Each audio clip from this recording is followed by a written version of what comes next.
अस्सलाम वालेकुम नाज़रीन, आप देख रहे हैं प्रोग्राम रियासत और आवाम और मैं हूं मारिया जदून।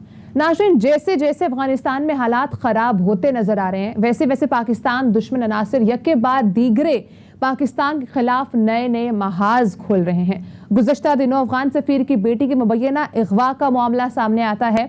इस वाक़े के बाद अफगान सफीर और अफगान हुकूमत ने पाकिस्तान में मौजूद अफगान सफीर को वापस बुलाने का फैसला किया। आज वज़ीर ख़ारजा शाह महमूद कुरैशी साहब ने अफगान हम मनसब से राबता भी किया और अफगान सफारत खाने की सिक्योरिटी बढ़ाने का भी उन्होंने फैसला किया है। नाज़रीन, वफाकी वज़ीर दाखिला शेख रशीद के मुताबिक इस वाक़े का मकसद पाकिस्तान को बदनाम करना और मनफी इमेज को दुनिया के सामने उजागर करना है।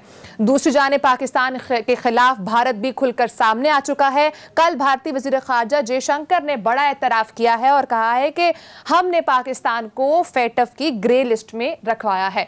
नाज़रीन, तमाम वाक़यात एक एक करके हो रहे हैं और इससे पाकिस्तान के इमेज को कितना नुकसान हो रहा है, इस सब पे बात करेंगे। इन तमाम मामलात को एक एक करके प्रोग्राम का हिस्सा बनाएंगे। मेरे साथ प्रोग्राम में मौजूद होंगे लेफ्टिनेंट जनरल रिटायर्ड अमजद, उसके साथ साथ मेरे साथ मौजूद हैं प्रोग्राम में सहाफ़ी तज्ज़ियाकार ईसा नकवी साहब और हमेशा की तरह सहाफ़ी तज्ज़ियाकार अदील वड़ाइच भी मेरे साथ प्रोग्राम में मौजूद हैं। अदील, प्रोग्राम का आगाज़ आपसे करूंगी। बताइएगा, ये एकदम से जो जैसे जैसे अफगानिस्तान से इस वक्त अमेरिकन फोर्सेस विड्रॉल कर रही हैं और वहां के हालात खराब हो रहे हैं, तो उसका इफेक्ट पाकिस्तान पर आ रहा है। एक एक करके मुख्तलिफ वाक़यात होते जा रहे हैं। ये क्या आगे फ्यूचर में क्या होगा, हम क्या एक्सपेक्ट करें? देखें, आप ज्यादा दूर ना जाएं। सिर्फ 14 जुलाई से लेके आज तक के जो इवेंट्स हैं इनका सीक्वेंस देखें। जिस तरह आपने बताया कि अफगानिस्तान में वहां से विड्रॉल हुआ और वहां पर हालात खराब हो रहे हैं, तालिबान की पेशकदमी हो रही है, अमेरिका का गैर जिम्मेदाराना इनखला हो रहा है, वहीं सी पैक भी राइज कर रहा है। हाँ। लेकिन दुश्मन को ये हजम नहीं हो रहा। सिर्फ हम 14 जुलाई से 18 जुलाई तक के जो इवेंट्स हैं इनको देखें तो क्या होता है। देखें इन 4 दिनों का, अभी ज्यादा पीछे ना जाएं ना आगे, तो पता नहीं क्या होना है और हमारे सामने जो चैलेंजेस हैं। लेकिन जो 14 जुलाई को दासू हाइड्रो पावर प्रोजेक्ट के मंसूबे के जो इंजीनियर्स और जो स्टाफ है उसकी बस वाला जो सानेहा होता है, और उसके बाद दुनिया भर में पाकिस्तान का इमेज दिखाने की क्या कोशिश की जाती है जी। खुदा ना खास्ता जी पाकिस्तान महफूज नहीं है। देखें जी, यहाँ चीनी खुदा ना खास्ता महफूज नहीं है। और मैं आपको ये बता दूं, अभी तो इसकी इन्वेस्टिगेशन चूंकि चल रही है, ये इसमें मुल्की हाथ ही सामने आएगा जो इसके जो कड़ियों से कड़ियां मिल रही हैं। क्यों? और अफसोसनाक बात यह है कि पाकिस्तान में बैठे हुए अनासर और जो पाकिस्तान मुखालिफ जो सोशल मीडिया एक्टिविस्ट हैं, जब से ये 14 जुलाई से वाकया हुआ है, इसको क्या कर रहे हैं जी, सी पैक से लिंक कर रहे हैं। ये सी पैक अथॉरिटी पे हमले कर रहे हैं, जनरल आसिम सलीम बाजवा पे हमले कर रहे हैं और कह रहे हैं देखें जी ये सी पैक। अच्छा, ये इतनी बड़ी गलत बयानी करके अवाम को गुमराह भी कर रहे हैं कि उन्हें पता ही नहीं है कि ये सी पैक का मंसूबा ही नहीं है। लेकिन वो चीन वाला एलिमेंट चूंकि इसमें मौजूद है, उसकी वजह से ये असल टारगेट जो है ना, बेसिकली वो पाकिस्तान चीन दोस्ती, और असल टारगेट जो है वो सी पैक है। अच्छा, इसमें फिर एक नोटिफिकेशन जारी होता है, उसमें जाहिर है एक हादसा हुआ है, या इसमें जो साजिश थी वो तो सामने आ ही जाएगी, लेकिन उसमें फिर एक नोटिफिकेशन जारी होता है। वो ऑब्वियस है, होना था कि उस पर काम रुक गया, रुकना ही था ना जब जानू का ज़िया हुआ। उसमें फिर उस नोटिफिकेशन का जो बतंगड़ बनाया जाता है 16 जुलाई का, अगरचे कंपनी 17 जुलाई को एक कह देती है कि हमने वो नोटिफिकेशन कैंसिल कर दिया, यानी उसकी मंजूरी ही नहीं हुई। ये काम जब सिक्योरिटी की सूरत हाल बेहतर वहां हो जाएगी जारी कर देंगे। लेकिन उन्होंने कहा जी वहां पर जो कॉन्ट्रैक्ट है एम्प्लॉयमेंट का वो टर्मिनेट हो गया है, देखें चीन ने अदम एतमाद कर दिया है, चीन न जाने क्या चाहता है। इस तरह का प्रोपेगेंडा हमारे पाकिस्तान के अंदर बैठे हुए अनासर ने भी उन्हीं कुव्वतों का साथ दिया जो ये मकसद चाहते थे। असल मकसद ये है पाकिस्तान का ये इमेज दिखाना। उसके बाद क्या होता है, 16 जुलाई को अफगान सफीर की जी बेटी का मुबैना अगवा और बदसलूकी का जी वाकया आ जाता है। अच्छा, इसमें भी फिर क्या होता है जी, पाकिस्तान के हमारे इदारों पर फिर एक तनकीद शुरू हो जाती है जी, इदारे क्या कर रहे हैं जी, फिर इस पे हमारी एजेंसियों पर तनकीद शुरू हो जाती है। उसके बाद होता यह है, अगरचे इसका प्रॉपर ड्रॉप सीन जो है वो भी होना है, लेकिन मेरे ख्याल में ये ड्रॉप सीन इसलिए हो चुका है कि आज भी दफ्तर खारजा में जो पुलिस हुकाम ने ब्रीफिंग दी है वजीर खारजा शाह महमूद कुरैशी को और इसके अलावा जो सेक्रेटरी खारजा को, तो हमारा जो सफारती जो हमारे ये सारे जो आला हुकाम हैं वजारत खारजा के, इनको उसमें यह पता चलता है कि जो अफगान सफ़ीर की जो बेटी हैं, उनके तो अपनी बातों में इतने झोल हैं, और यह भी कहा जा रहा है, जो इन मामलात को कवर करने वाले लोग हैं, मेरे कई कॉरेस्पॉन्डेंट से बात हुई, कई सोर्सेज से भी बात हुई, वो कहते हैं यह अगवा है ही नहीं, क्योंकि उसकी अपनी बातों में इतने तजादात सामने आए हैं अफगान सफीर की बेटी के, जो वो खुद बात करिए उस पर कायम नहीं रह सकी, और उसने गलत बयानी से कई जगहों पर काम लिया है। फिर वो एक टैक्सी में बैठ के अफगान सफीर की जो बेटी है उसका खड्डा मार्केट आकर शॉपिंग करने का क्या काम है? इस तरह तो ये प्रोटोकॉल इजाजत ही नहीं देते। फिर वो पिंडी गखड़ प्लाजा चली जाती है, उसके बाद फिर वो अचानक दामने को पर नमूदार होती हैं, फिर कहती है मेरा मोबाइल छीन लिया गया है, हालांकि वो डाटा इस्तेमाल कर रही है वहां पर। तो इतने ज्यादा इसमें, और फिर टैक्सी ड्राइवर्स जो इन्होंने, हमारे जो कानून नाफिज करने वाले इदारे हैं, इनको अप्रिशिएट करना चाहिए कि इतने कम वक्त में इन्होंने कड़ियां से कड़ियां मिला के जो लूप होल्स हैं अभी तक वो पकड़ लिए हैं, और उसमें बहुत ज्यादा कॉन्ट्राडिक्शन है। तो उसके बाद अब वजारत, ये जो भारतीय वजीर खारजा का बयान सामने आया 18 जुलाई को, इन सब पे बारी बारी करके भी बात करेंगे। जनरल साहब हमारे साथ मौजूद हैं। जनरल साहब, आप बताइएगा, जो के बाद दीगरे पाकिस्तान के खिलाफ नए नए महाज खुल रहे हैं, ये तो बहुत बड़े चैलेंजेस आने वाले हैं आगे पाकिस्तान के लिए, पाकिस्तान की सिक्योरिटी में भी बहुत बड़े सवाल उठ रहे हैं। देखिए, सिक्योरिटी का मसला तो है ही है, लेकिन आप इसको देखें कि जंग है जहां आपके मद्दे मुकाबल 2-3 इंटेलिजेंस एजेंसी लगी हुई हैं ये काम करवाने के लिए। इसमें आप अभी बहुत सारी और भी चीजें जो अनकवर हो रही हैं, जैसे इसराइल का एक स्पाईवेयर यूज किया जा रहा है लोगों के टेलीफोन हैक करने के लिए, तो उससे आपको नजर आ जाएगा कि भारत, इसराइल और CIA का एक नेक्सस मौजूद है यहाँ पे स्थिति में जो काम कर रहा है। और इस नेक्सस का मकसद सिर्फ एक ही है कि आपने CPEC को किसी तरह उसको नाकाम करना है, ताकि चाइना को एक्सेस न मिल सके बॉम्ब वाटर्स तक या ये हमारे इंडियन ओशन तक। दूसरी तरफ ये है कि भारत का इंटरेस्ट पाकिस्तान पे भी है कि पाकिस्तान की तरक्की ना हो, पाकिस्तान को हरारत में कमजोर देखना चाहता है, लिहाजा CPEC उसको भी तकलीफ दे रहा है। तो इन हालात में सिक्योरिटी के मामला जो है वो डेफिनेटली मैं समझता हूँ वो बड़े अहम है, और उनके ऊपर ज्यादा इंप्रूवमेंट करने की जरूरत है। कोई हमारे अगर इस तरह के लूप होल्स हैं, इन वाकयात से पता लगा, अभी जैसे ये तासु का वाकया हुआ है, इसमें जो लूप होल नजर आया वो ये है कि एक कैंप है जहाँ पे ये सारे लोग रहते हैं, चाइनीज वगैरह, वो महफूज है। उसके बाद वो उनकी वर्क प्लेस है जहाँ वो काम करते हैं, वो भी महफूज। लेकिन दरमियान में एक सड़क है जिसका 2 किलोमीटर का रास्ता जो ये तय करके जाते हैं, वो पब्लिक रोड है, उस पर कोई भी आ जा सकता है। लिहाजा जब गाड़ियां जा रही हैं तो दरमियान में एक कार आके घुसी है जिसने ये धमाका किया है। अब ये जो चीज है, ये इंडिपेंडेंट सड़क अलहदा भी बनाई जा सकती है। अगर उनका 1 घंटे या आधे घंटे का सफर है सड़क पे, तो आधे घंटे के लिए वो सड़क पे ट्रैफिक रोका भी जा सकता है। आप, क्योंकि दिन में उन्होंने हर वक्त तो नहीं जाना होता, वो सुबह जाते हैं काम के लिए, शाम को वापस आते हैं, उसके लिए तरीकाकार डिवाइड करते हैं। अब मेरा ख्याल है कि अब वहां पे सिक्योरिटी वगैरह के मामला को नए सिरे से देखा जाएगा। और इसके अलावा चाइनीज ने जो अब वादा किया है कि हम मदद भी करेंगे और हम इक्विपमेंट देंगे, और हम चाहते हैं कि पाकिस्तान की इजाजत से हम पाकिस्तान के साथ मिलकर काम करें, तो मेरा ख्याल है कि सिक्योरिटी इक्विपमेंट वगैरह भी चाइनीज अपने अपने साइट्स के लिए मुहैया करेंगे। तो एक लिहाज से आप यूं कह लीजिए कि अगर कोई आपके लिए तकलीफ आई है, कोई मुश्किल आई है, तो उसका हल भी रब्बुल आलमीन उसी से निकाल के देता है, और एक बुराई में एक अच्छाई निकल आए। तो आइंदा के लिए हो सकता है कि आपका सिस्टम बहुत महफूज हो जाए, जहां आपकी चाइना के साथ ज्यादा गहराई में, ज्यादा पैमाने पे तावन उसके साथ हो सके, क्योंकि चाइनीज ने आके अब सिक्योरिटी अरेंजमेंट सारा कुछ जायजा लिया। तो ये एक मेरे ख्याल के मुताबिक इसमें एक बेहतरीन निकल आए। आपको लग रहा है कि इन तमाम वाकयात के बाद जो CPEC की सिक्योरिटी और ओवरऑल जो सिक्योरिटी है वो एक नए सिरे से अच्छी भी हो जाएगी? ईसा, मुझे बताइएगा, जिस तरह से CPEC बहुत अहम है पाकिस्तान के लिए, फिर दासू वाला वाकया हो जाता है, तो हमारे सिक्योरिटी के ऊपर बहुत सारे चैलेंजेस एक बार फिर से नए सिरे से आ रहे हैं, इनको किस तरह से कैटर करेंगे? अच्छा, देखिए, चैलेंजेस जो हैं वो मारिया पहले भी मौजूद थे, रीसरफेस हो रहे हैं, और थोड़ा सा उसमें शिद्दत जो है वो ज़्यादा आ रही है। उसके हवाले से गालिबन कल या परसों की बात है, एक बयान भी आ रहा था DGI-SPR का कि अफ़गानिस्तान की जो सिचुएशन है उसकी वजह से भी सूरत हाल जो है वो यहाँ पर जो लॉ एंड ऑर्डर की सिचुएशन है वो ख़राब हो रही है। लेकिन कुछ वाक़यात ऐसे हैं जो बिल्कुल स्टैंड अलोन और बिल्कुल अलहदा से नज़र आते हैं। जिस तरह लाहौर वाला वाक़या था, जो कोयटा में सरीना होटल के ऊपर जब चाइनीज़ एम्बेसडर वहाँ पर मौजूद थे कोयटा में, वो धमाका हुआ था। और अब ये जो दासू डैम वाला वाक़या है, इन वाक़यात में टारगेट जो है और मोटिव वो वाज़े तौर पर नज़र आता है। और पाकिस्तान में कोई नोन ग्रुप ऐसा नहीं है जो विद इन पाकिस्तान इस तरीके से ऑपरेट करता हो, जिसको बाहर से सपोर्ट ना मिलती हो, जिनका टारगेट पाकिस्तान और चीन का कोई प्रोजेक्ट हो सकता हो। अभी नोन जो है वो जो बलूचिस्तान में हैं जो ऑपरेट कर रहे हैं जो ग्रुप्स, और उनको फिर कहाँ से फंडिंग हो रही है, तो ये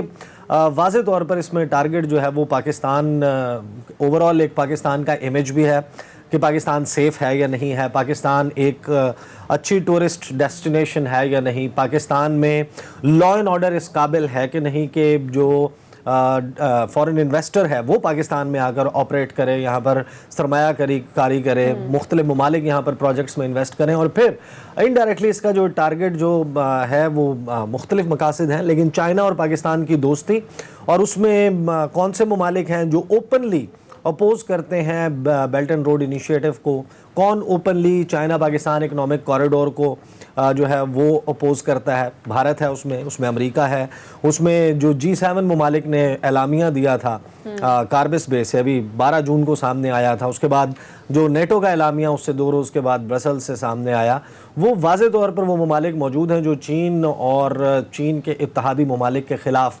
ऑपरेट करें। But this is very serious. दूसरा जो मामला, अगर आप इजाज़त दें, तो ये जो अफगान सफ़ीर की बेटी वाला मामला, इसमें देखें अगरचे वड़ाई साहब ने वो एक्सप्लेन कर दिया, उस खातून की जो बयान है उसमें बहुत ज़्यादा तज़ादात मौजूद हैं, लेकिन ये तो one side of the story है। जो हमारे तफ्तीशी अफसरान हैं जो इस सारे मामले को देख रहे हैं, जो तफ्तीशी टीम है वो इन्वेस्टिगेट कर रही है, उन्होंने इंटरव्यू भी किया है इस खातून का, सिलसिला अली खेल का। इसी तरह वो जो स्टाफर ऑफ द एम्बेसी जिसने जाकर इनको F9 पार्क से रिसीव किया, उसको भी इंटरव्यू किया। 2 टैक्सी ड्राइवर्स हैं जिनको इंटरव्यू किया जा चुका है। लेकिन ये मामला जो है वो अब पाकिस्तान और अफगानिस्तान के बॉर्डर से बाहर निकल चुका है। दिस इज़ वेरी सीरियस, और इसको बहुत सीरियसली देखने की भी ज़रूरत है कि यहाँ पर जो नैरेटिव है वो आपको लोकल मीडिया में सेट नहीं करना। ये मामला इंटरनेशनलाइज हो चुका है। इस वक्त ये मैटर कर रहा है कि न्यूयॉर्क टाइम्स क्या कह रहा है, BBC क्या कह रहा है, रॉयटर्स क्या लिख रहा है, और तमाम दुनिया के बड़े जो इदारे हैं और भारतीय इदारे हैं वो इस मामले को उछाल रहे हैं। और ये जो फैसला किया गया है, जनरल साहब इसके ऊपर ज़्यादा जो है वो मज़ीद रोशनी भी डाल सकते हैं, लेकिन मैं आपको ये बताऊं कि ये जो पाकिस्तान से अपना सफारती अमला वापस बुलाने का मामला है, this is very serious. The moment ये क्रॉस करते हैं बॉर्डर, अफ़गानिस्तान के सफ़ीर और उनका सफारती अमला यहाँ से चला जाता है, मोस्ट लाइकली फिर आपको 2 फ्रंट के ऊपर जाना पड़ेगा। आधी फ़ौज आपकी जो है वो लगी होगी फिर भारत के साथ बॉर्डर पे, और आपको आधी फौज जो है वो लाइन अप करनी पड़ेगी अफगानिस्तान के साथ। साहब, ये जो अफगान सफीर की बेटी का जो मामला है, जिस तरह ईसा नकवी साहब भी बता रहे हैं कि इनको एक ऐसी स्टेज पे वापस बुलाया जा रहा है और वो वहां चले जाते हैं, तो ये कोई नया महाज खोला जा रहा है और अफगानिस्तान किसी और के हाथों में खेल रहा है। अभी तो तफ्तीश मुकम्मल नहीं हुई और वो उन्हें वापस बुलाने का बजाय से कोऑपरेट करें, वो वापस बुलाने का फैसला कर रहे हैं। देखिए, इसमें जो नजर आता है, जो तजिया वगैरह करके, वो तो ये है कि एक झूठ है जो कि खुलता हुआ नजर आ रहा है। अफगान सफीर को अपनी बच्ची की कारस्तानी सारी पता है, उसमें कोई ऐसी चीज इन्वॉल्व है जिससे इस आदमी को बहुत ज्यादा एम्बैरेसमेंट हो सकती है। सुनने में ये आया है कि ये जो नजीबुल्लाह साहब हैं, इन्होंने खुद रिक्वेस्ट की है अपने फॉरेन ऑफिस को कि मुझे यहाँ से निकाला जाए, क्योंकि अब उसकी कन्फ्रंटेशन होती है। अब जो इंटेलिजेंस एजेंसीज हैं या जो हमारे तहकीकाती अदारे हैं, जैसे जैसे उनके पास शवाहिद आने थे, उन्होंने इनको कन्फ्रंट करना, वो बहुत बड़ी एम्बैरेसमेंट होगी।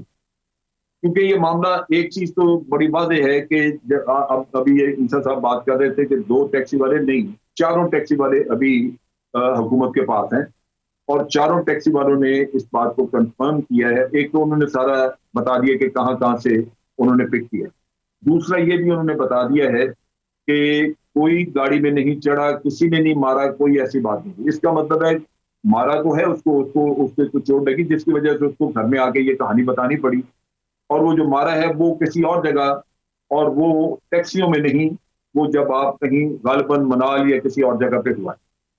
अब वो जो किस्सा है ये भी रिजॉल्व हो जाएगा, क्योंकि लड़की ने ये करतब किया कि उसने टेलीफोन पहले तो कहा मेरे पास है नहीं, छीना गया, लेकिन जब दिया तो उसमें से सारा डेटा जो है वो डिलीट किया हुआ था। अब वो डेटा रिट्रीव हो जाएगा, मेरा अपना अंदाजा है, क्योंकि टेलीफोन कंपनी की मदद से वो रिट्रीव हो जाएगा, और रिट्रीव होता है तो आप देखेंगे कि वो लड़के वो लोग भी सामने आ जाएंगे।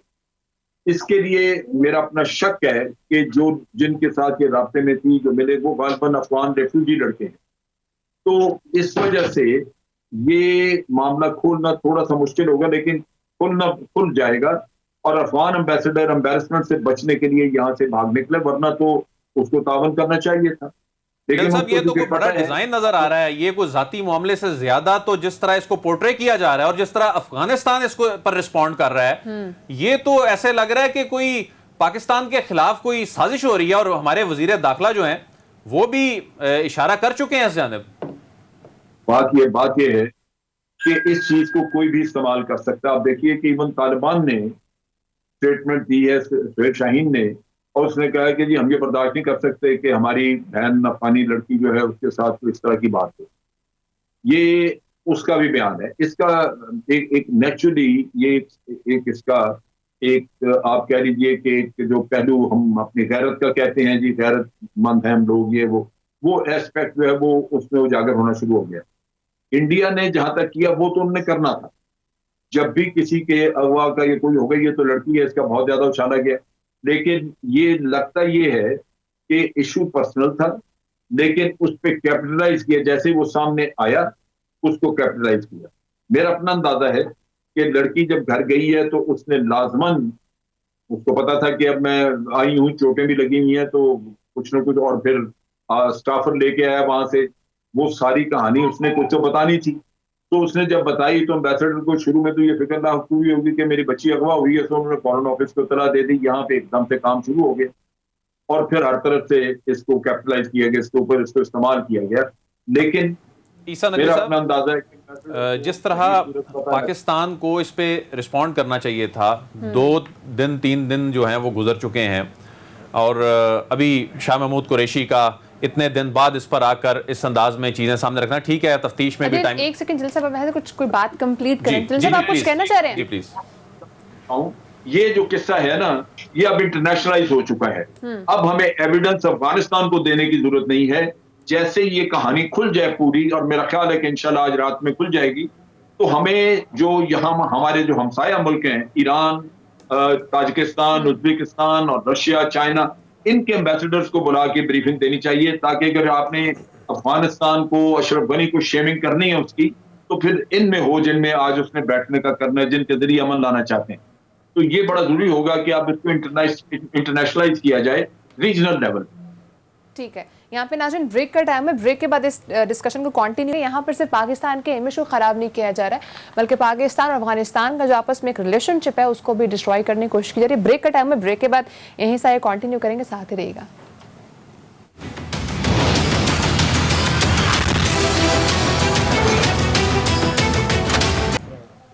वेलकम बैक नाज़रीन। ब्रेक पे जाने से पहले जनरल साहब की जो गुफ्तगू थी वो ये कहते थे कि अब ये इशू इंटरनेशनल हो चुका है।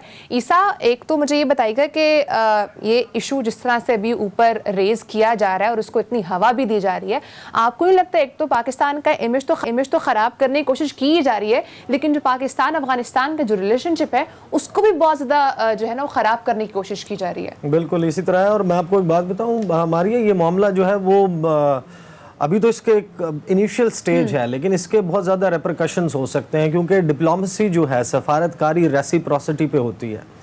अगर यहाँ से सफारती अमले को वापस बुलाने का फ़ैसला मुकम्मल तौर पर उस पर अमल दरामद हो जाता है, अगरचे पाकिस्तान ने तो दरख्वास्त की है अफ़गानिस्तान को कि वो नज़रसानी करे अपने फ़ैसले पर, लेकिन अगर उनके डिप्लोमेट्स चले जाते हैं तो जो सबसे पहला बड़ा और इमीडिएट कंसर्न पाकिस्तान का होना चाहिए वो ये कि जो पाकिस्तान का सफारती अमला इस वक्त अफ़गानिस्तान में मौजूद है, मुख्तलिफ कॉन्सुलेट्स में मौजूद है, काबुल में मौजूद है, उनकी सिक्योरिटी जो है उसके ऊपर यकीनन जो है वो बहुत ज़्यादा मसाइल पैदा हो सकते हैं, क्योंकि इसकी बहुत ज़्यादा मिसालें माजी में मौजूद हैं। पाकिस्तान और भारत के दरमियान, पाकिस्तान और बांग्लादेश के दरमियान, पाकिस्तान और अफ़गानिस्तान के दरमियान सफारतकारों को हरासा करने का, उनको ज़दोकोब करने का, आपको याद होगा नई दिल्ली में वाक़या हुआ था, हमारे एक सफारतकार को चांदनी चौक के करीब उनके साथ क्या वाक़या पेश आया था। हमारे कॉन्सुलेट में अफ़गानिस्तान में जो काम करने वाले फ़ॉरेन ऑफिस के मुलाजिम थे, उनका मर्डर हो गया था अफ़गानिस्तान में। तो ये बहुत ही सीरियस मामला है, इसको तो फौरी तौर पर कदा कलामी की बात है, तो आप ये कह रहे हैं कि एक नई सफारती जंग होने जा रही है शुरू किया? देखें, ये मामला तो बहुत सीरियस है ना। इसको बेसिकली आप इसको अभी तो अपेरेंटली हमारे सामने जो चीज़ें आ रही हैं और जो पाकिस्तान के इंटीरियर मिनिस्ट्री की तरफ से, जो तफ्तीशी टीम की तरफ से, वज़ीर दाखिला की तरफ से, वज़ीर ख़ारजा की तरफ से, इनकी तरफ से जो चीज़ें सामने आ रही हैं, उसमें तो वाज़े तौर पर ये मकसद नज़र आता है। और वो मकसद फिर ज़ाहिर है कि जो डिज़ाइन, अगर इट वॉज बाय डिज़ाइन, जो कि अब अपेरेंटली नज़र आने लग गया है कि ये एक ख़ास मकसद के लिए था, तो फिर उसमें ये तमाम अवामिल हैं जिनका आपको देखना होगा। क्योंकि हमें ये भी याद है कि पाकिस्तान की जेल में एक भारतीय कैदी की हलाकत के बाद जवाब फिर आया, भारत में जो है वो पाकिस्तानी कैदी को मार दिया गया। और वो पाकिस्तान में तो बेशक हादसा हुआ हो, लेकिन भारत में जो हुआ था वो बाय डिज़ाइन हुआ था, ये सबको मालूम है। तो इस पहलू को बहुत ज़्यादा देखना होगा। दूसरा एक बात, जो इंटरनेशनलाइज हो गया है मामला, इस वक्त जो 2 सवालात हैं, इसका दफ्तर ख़ारजा जो है उसको जवाब देना चाहिए। 2 से 3 सवालात हैं बल्कि। एक तो ये कि ये तमाम मामला इंटरनेशनल मीडिया के सामने जो आपके पास एविडेंस मौजूद है, उसको फौरी तौर पर रख के इस मामले को काउंटर करने की ज़रूरत है। उसकी वजह यह है कि जो नैरेटिव बिल्ड हो रहा है, ये सिर्फ एक पाकिस्तान और अफगानिस्तान का मामला नहीं है। यहाँ पर आपके जितने इंटरनेशनल मिशंस हैं, उनके सफारतकार यहाँ पर मौजूद हैं, सफारती अमला जिनकी फैमिलीज़ यहाँ पर मौजूद हैं, इस वक्त वो सब कंसर्न हैं बहुत ज़्यादा। और उनको ये बताने की ज़रूरत है कि एग्जैक्टली ये वाक़या क्या हुआ। जिस तरीके से जो एविडेंस है उसको रख दिया जाए, सामने लाया जाए। दूसरा मामला कि जो इस तरीके से नहीं हो सकता। आप देखें, डिप्लोमेटिक इम्यूनिटी एक चीज़ है, सफारती इस्तिस्ना। आपको याद होगा रेमंड डेविस के केस में ये सवाल बहुत ज़्यादा सामने आया था। इस वक्त 2 से 3 चीज़ों पे क्लैरिटी बहुत ज़रूरी है कि क्या पाकिस्तान के पास ये इख्तियार है कि इस केस की तफ्तीश की गर्ज से इस खातून को पाकिस्तान में रोका जा सके। देखिए, वो डिप्लोमेटिक पासपोर्ट पे तो होंगी, लेकिन ये सवाल बहुत ज़रूरी है कि क्या उनके पास डिप्लोमेटिक वीज़ा, असाइनमेंट वीज़ा भी है, क्योंकि उनके वालिद साहब के पास तो होगा असाइनमेंट वीज़ा। क्या उनके पास जो सफारती इस्तिस्ना है वो किस हद तक है? क्या वो ख़ुद को तफ्तीश से अलहदा कर सकती हैं कि उनको शामिल तफ्तीश ना किया जाए, उनका बयान कलम बंद ना किया जाए, उनका मोबाइल फ़ोन का डाटा? क्योंकि जो इतलात आ रही हैं वो ये कि जब इन्होंने पहले 3 मरतबा अपना बयान मोबाइल फ़ोन के हवाले से तब्दील किया, और जब मोबाइल फ़ोन हैंड ओवर किया उस वक्त मुख्तलिफ एप्लीकेशन से साइन आउट करने के बाद, उनको डिलीट करने के बाद ये मोबाइल फ़ोन हैंड ओवर किया गया था। तो दिस मीन्स कि कुछ ना कुछ तो ऐसा है। ऐसे भी तो नहीं होता ना कि किसी सफीर की जो साहबजादी हैं वो अपनी मर्जी से किसी भी टैक्सी में कहीं रावलपिंडी की तरफ चले जाएं, कहीं और चली जाएं, और जो सिक्योरिटी प्रोटोकॉल्स हैं, मुतलका जो बुक्स हैं, उनके जो प्रोटोकॉल्स हैं, उनको वायलेट करें। ऐसा भी तो नहीं होता। देखिए बड़ाई साहब, बात आपकी ठीक है, लेकिन ये बात सानवी है। ये बात आप समझते हैं, ये बात मैं समझता हूँ, ये हम पाकिस्तान में रहने वाले लोग समझते हैं, लेकिन मसला पाकिस्तान का नहीं रहा ना आपका है ना मेरा है, ना ये पाकिस्तान की आवाम का मसला है। ये मसला इंटरनेशनलाइज हो चुका है। इस वक्त जो यूरोप में, अमेरिका में, वो तमाम जिन्होंने जो पाकिस्तान को एक पंचिंग बैग, पाकिस्तान मगरबी मीडिया का, मगरबी ममालिक का, भारतीय मीडिया, भारत का एक फेवरेट पंचिंग बैग है कि कुछ गलत हो जाए पाकिस्तान के ऊपर इल्ज़ाम डाल दो, कुछ अच्छा हो जाए क्रेडिट खुद ले लो। तो पाकिस्तान का मसला है इस वक्त, और इस मामले पर बहुत ज़्यादा बड़ा सीरियस डिप्लोमेटिक एफर्ट जो है वो पाकिस्तान के फॉरेन ऑफिस से रिक्वायर्ड है। ठीक है जनरल साहब, ये भी बताइएगा कि शाह अहमद कुरैशी साहब ने जो है वो एक सवालनामा भी शेयर किया है अफगान सफीर के साथ, तो उसमें कुछ सवालात किए गए, तो आप इस मामले को किस तरह से देख रहे हैं? जनरल साहब को मेरी आवाज आ रही है? जनरल साहब को मेरे ख्याल से जी आ रही है, दरमियान में कट रही। जनरल साहब मैं ये कह रही हूँ कि आज जनरल साहब मैं आप सवाल कर रही हूँ, शाह अहमद कुरैशी साहब ने एक सवालनामा भी शेयर किया है अफगान सफीर से, और उसमें कुछ सवालात किए गए हैं उनसे, तो आप इस मामले को किस तरह से देख रहे हैं? ये आगे और इन्वेस्टिगेशन होगी? जी, देखिए बात ये है कि अगर ये समझ लग जाए, अगर ये पता लग जाए कि ये जानबूझ के ड्रामा किया गया है या कहानी कुछ और थी और उसको एक साजिश के तहत उसको पाकिस्तान के खिलाफ इस तरह इस्तेमाल किया गया है, तो फिर इन सवालात के जवाब से ये चीजें वाज़ेह होंगी और वो आपको सामने लानी होंगी। अफगान सफीर और अफगान उनकी बेटी ये अपने आप को हकीकतन तो इस इंक्वायरी से अलग नहीं कर सकते, क्योंकि अगर आपने एक मसला खड़ा किया है और उसको इंटरनेशनलाइज भी कर दिया है तो फिर आपका तावन जरूरी है उस वक्त तक जब तक कि इसका हम हल ना निकालें। इसमें खराबी यही है जो कि इस सफीर ने करने की कोशिश की है, नजीबुल्लाह ने, वो यही है कि यहां से निकलने की कोशिश ये कर रहे हैं।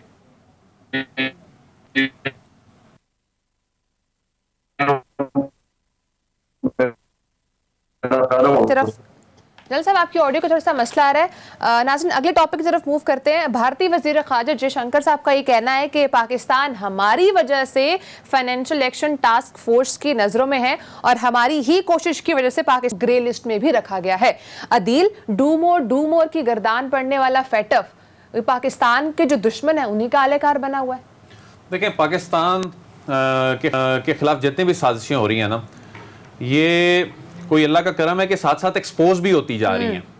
अब ये देखें ना, अभी ये जो एक इवेंट जिसकी हम पहले बात कर रहे हैं उसमें बहुत सारी चीज़ों में जो झोल सामने आए हैं तो अब लोगों को समझ भी आना शुरू हो गया। अब फेटफ के हवाले से पाकिस्तान पहले दिन से ये कह रहा है कि जी इसमें आर्म ट्विस्टिंग की जा रही है, ये एक टेक्निकल फोरम है, इसको सियासी फोरम बनाया जा रहा है, इसमें भारत का किरदार है, भारत उस फोरम का हिस्सा बन के वहां की बातें लीक करता है जो कि वहां के रूल्स के खिलाफ। अब उसने ब्लंडर किया है, उसने बेसिकली तो पाकिस्तान को खुदा न खास्ता नीचा दिखाने के लिए बात की है, जी हम प्रेशर डाल रहे हैं, लेकिन पाकिस्तान का जो स्टैंड है उसकी तो सीख हो गई है। हम कह रहे थे कि भारत ये कर रहा है, भारत जो है ये पॉलिटिसाइज कर रहा है। इसमें ना सिर्फ पाकिस्तान अब भारत का चेहरा मजीद बेनकाब करेगा, बल्कि पाकिस्तान इस पर गौर कर रहा है बड़ी संजीदगी से कि FATF के जो प्रेसिडेंट हैं उनको अप्रोच करके ये कहा जाए कि इस पे एक्शन लिया जाए। भारत कैसे उसकी जो मुश्तरका सदारत करते हुए ज्वाइंट ग्रुप की उसको को चेयर करते हुए कैसे असेसमेंट कर सकता है एक ऐसे फ्रीक की जिसके बारे में वो इस अंदाज में बात कर रहा है। तो ये फोरम जो है, इस फोरम की जो क्रेडिबिलिटी जो है वो पहले ही, हम तो वैसे बात करते थे ना, हमें जो शक व शुबात थे और जो चीजें थी अब दुनिया ने भी देख लिया, खुद उन्होंने अपनी जुबान से ये तस्लीम करना शुरू कर दिया है। जितनी कंप्लायंस हमने की है इस प्रोग्राम में भी, हम उन तमाम एक्शन जो प्लान है उनके नुकात पे बात करते आए हैं, इतनी तो बरतानिया ने नहीं की हुई, इतनी तो वहां बैठे हुए किसी तरक्की याफ्ता मुल्क ने नहीं की। ये बड़े बड़े मुल्क पाकिस्तान जैसे ममालिक से लूटे हुए पैसे पे अपनी इकोनॉमी चलाते हैं और ताना हमें देते हैं आपके मुल्क में मनी लॉन्ड्रिंग और टेरर फाइनेंसिंग हो रही है, और उसके बाद ये अभी भी नहीं निकालना, अभी हमें मजीद 1 साल आपको हम दे रहे हैं। तो अब ये चीजें दुनिया देख रही है। पाकिस्तान का जो केस है वो दोनों तरफ मजबूत है। एक ये नहीं है कि हम सिर्फ ये कह रहे हैं कि ये पॉलिटिसाइज कर रहे हैं, हम डिलीवर भी कर रहे हैं, हम उन नुकात पर अमल दरामद भी कर रहे हैं। और अब चूंकि जयशंकर साहब ने ये खुद एतराफ कर लिया है तो ये मामला अब आगे जाए। आगे मामला बड़ाई साहब जो कह रहे हैं ना कि खुद पाकिस्तान के खिलाफ एक जाल होता है और फिर वो खुल भी जाता है, ये हुआ भी कैसे कि जयशंकर जो हैं, सुब्रमण्यम जयशंकर भारतीय वजीर खारजा, वो बीजेपी के पार्लियामेंटेरियंस को एक ब्रीफिंग दे रहे थे। आज उनका मॉनसून सेशन जो है वो स्टार्ट हो रहा है कि पार्लियामेंट में जो अपोजिशन के ताबड़तोड़ हमले होंगे फॉरेन पॉलिसी के हवाले से, उसमें आपने अपोजिशन को यह बताना है कि जो नरेंद्र मोदी है उसने इस वक्त ग्रे लिस्ट में पाकिस्तान को इस पॉलिसी के तहत जो है वो रखा हुआ है। तो दो चीजें तो सामने आ गई ना हमारे यहाँ। देखें, एक सिर्फ ये मामला नहीं है, एक तो एक्सपोज हो गया भारत ने खुद कहा कि हमने जो है वो भी मेड श्योर कि पाकिस्तान जो है वो ग्रे लिस्ट में रहे, पुलिस किया गया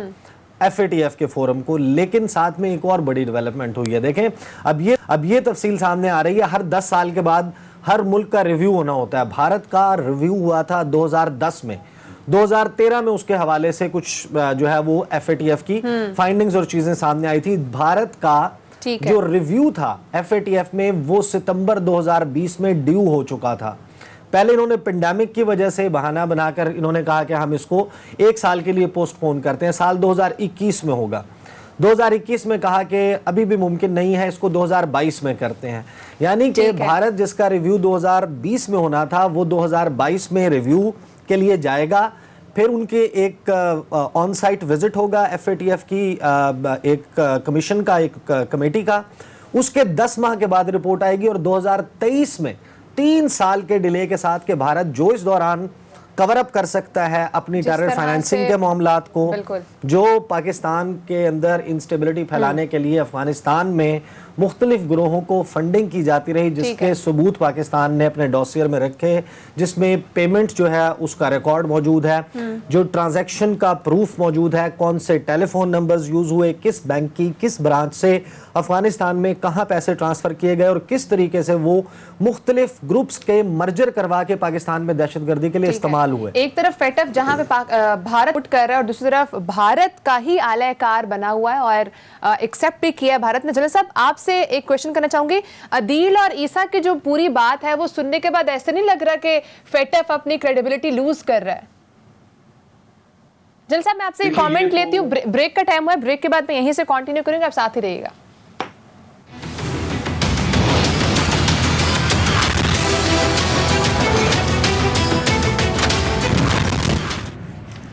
वेलकम बैक नाज़िर। जनरल साहब, ब्रेक पे जाने से पहले मैं आपसे सवाल किया था कि ये जो तमाम इस वक्त फेटफ कर रहा है, आपको नहीं लग रहा कि इससे फेटफ जो है अपनी क्रेडिबिलिटी भी लूज कर रहा है और आगे आने वाले दिनों में शायद कोई इनकी बात भी ना सुने? देखिए, ये हम तो बहुत देर से कह रहे थे कि फेटफ की क्रेडिबिलिटी नहीं है। एफएटीएफ वाले जो हैं ये और फिर क्योंकि ये रिव्यू करने में जो एक कमेटी थी उसमें यही बैठे हुए थे भारत वाले, तो हमें पता था। अब इसमें जरूरी ये है कि हम इस चीज को एक इशू बना के उठाएं।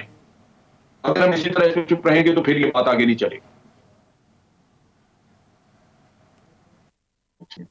ऑडियो का इशू आ रहा है। अदील, मेरा आपसे एक क्वेश्चन, इस तरह आप पूरा इस मामले को देखते भी रहे हैं और बहुत बारीकी से भी आपने देखा है और हर प्रोग्राम में तकरीबन हम ये कहते भी रहे हैं कि किस तरीके से फेटफ आलाकार, तो आपको नहीं लग रहा है कि हकीकत कुछ और है, फेटफ कुछ और दिखाता है? देखें, ये फोरम तो बेसिकली मनी लॉन्ड्रिंग और टेरर फाइनेंसिंग को रोकने के लिए बना हुआ है, लेकिन अब सवालात उठेंगे आने वाले दिनों में ना कि क्या इसके जो मेंबर्स हैं ये खुद जो टेक्निकल मामलात के पीछे छुपते रहेंगे, जी हमारा भी टाइम नहीं आया, खुद उनकी जो असेसमेंट है, जो मेरिट्स हैं, सबके लिए जो पैरामीटर्स बनाए गए, क्या सब पर उसका इतलाक हो रहा है या नहीं हो रहा, क्या भारत पर हो रहा है या नहीं हो रहा, वो जो यूरेनियम, वो जो करोड़ों रुपए मालियत की और ये यकीनन ब्लैक मार्केट का पैसा जो है इसमें इस्तेमाल हो रहा है। तो अब ये सवाल उठेंगे और फेटफ पे भी प्रेशर आएगा और यकीनन प्रेशर आएगा। और जो ये कारस्तानियां फेटफ कर रहा है और भारत के कहने पे कर रहा है, और इसके अलावा दीगर और भी ममालिक हैं जो पाकिस्तान की आर्म ट्विस्टिंग कर रहे हैं और पाकिस्तान से अपने मुतालबात मनवाना चाहते हैं, लेकिन मेरा ख्याल है कि अब ये वो पाकिस्तान नहीं रहा जो माजी में को आर्म ट्विस्टिंग करके बात को मनवा ली जाती थी। ये जो एब्सोल्युटली नॉट इमरान खान साहब ने कह दिया ना, उसके बाद ये देख रहे हैं ना, ये जो तमाशा ये मुख्तलिफ कुव्वतें लगाना चाहती हैं, जो 14 जुलाई से आज तक के इवेंट्स जो कुछ हो रहा है, लेकिन अब पाकिस्तान ने ये डिसाइड कर लिया, पाकिस्तान की क़यादत ने डिसाइड कर लिया है कि जो भी कर लें हम, जो उन्होंने अपना देखें जो ग्रे एरियाज दूर कर रहे हैं ना, कवानीन बना रहे हैं, अल्टीमेटली इसका होना पाकिस्तान को ही फायदा है। ये तो बदनीयती से कर रहे हैं। क्या होगा, आपके ये मनी लॉन्ड्रिंग के जो कवानीन है ये आपके सियासतदानों ने बनने देने थे? मुल्क में मनी लॉन्ड्रिंग का कानून ही नहीं था आज से चंद साल पहले तक, बन गया, उस पर इंप्लीमेंटेशन ही नहीं थी। म्यूचुअल लीगल असिस्टेंस ये दहाइयों से फाइलों में दबा पड़ा था। फेटफ ने कहा जी, उन्होंने तो हमें हमारा बाजू मरोड़ के कहा ना कर दें, लेकिन ये पता उस वक्त चला जब JIT ने बाहर खत लिखे और पता चला हमारे तो मुआहदे ही नहीं, मुआहदे कैसे होते, कानून ही नहीं। लेकिन ये है कि पाकिस्तान के हक में चीजें बेहतर हो रही हैं। दुश्मन बुरा सोचता है, चीजें खुद एक्सपोज हो जाती हैं, पाकिस्तान के हक में बेहतर हो। अदील, लास्ट 1 मिनट है। ईसा, मुझे बताइएगा कि आपको नहीं लगता है कि इंडिया की जानिब से बहुत लूज बॉल खेली गई, उसको पाकिस्तान को फायदा हो सकता है? अच्छा देखिए, इसमें ना भारत सरेदस्त, मैं ये तो बात कह सकता हूँ आपको कि भारत जो है वो बड़े इम्प्यूनिटी के साथ और बहुत उसको इम्यूनिटी भी मिल जाती है। बड़े बड़े फोरम से भारत को एक बड़ी मार्केट के तौर पर देखते हैं मुख्तलिफ ममालिक, फिर वो कुछ ममालिक का इस रीजन में एजेंडा जो है वो सर्व कर रहा है चीन के ख़िलाफ़। जिस तरह अमेरिका ने ऐलान कहा है कि उनका कंपटीशन जो है वो चीन के साथ है, चीन के इत्तेहादियों के साथ है, भारत यहाँ पर उनकी पॉलिसी को टो कर रहा है, तो वो उनको जो है वो छूट मिल जाती है। ये आपको बता रहा हूँ ना कि 3 साल का एक जो है वो डिले मिल गया उनको अपने रिव्यू के लिए, जो कि फाइनेंशियल एक्शन टास्क फोर्स ने 2020 सितंबर में करना था। अब 2023 में आकर ये रिपोर्ट सामने आएगी, लेकिन भारत जो है वो पाकिस्तान को देखें, उसने ना सिर्फ ये किया बल्कि उसने ये कह भी दिया कि हमने जो है वो वी मेड श्योर कि पाकिस्तान जो है वो ग्रे लिस्ट में रहे। अब ये तो साबित हो गया कि टेक्निकल फोरम नहीं है। 27 नुकात में से 26 पर अमल दरामद करके पाकिस्तान लार्जली कंप्लाइंट हो गया। एक लार्जली कंप्लाइंट मुल्क को ग्रे लिस्ट में बरकरार रखना, FATF के डबल स्टैंडर्ड सामने है, लेकिन कहानी तो 1989 में G7 से ही स्टार्ट होती है। ये जो दुनिया की 7 बड़ी जमहूरियतें, 7 अमीर तरीन ममालिक हैं, 7 अमीर तरीन जमहूरियतें हैं, और फिर इन्होंने कुछ और मजीद ममालिक को शामिल किया, ये इन्हीं का एजेंडा है। नाज़रीन, टाइम खत्म हो चुका है। ये जो फेवरेटिज्म है इसको खत्म करना पड़ेगा। नाज़रीन, इंशाल्लाह आपसे कल मुलाकात होगी। अपना ख्याल रखिएगा। अल्लाह हाफ़िज़।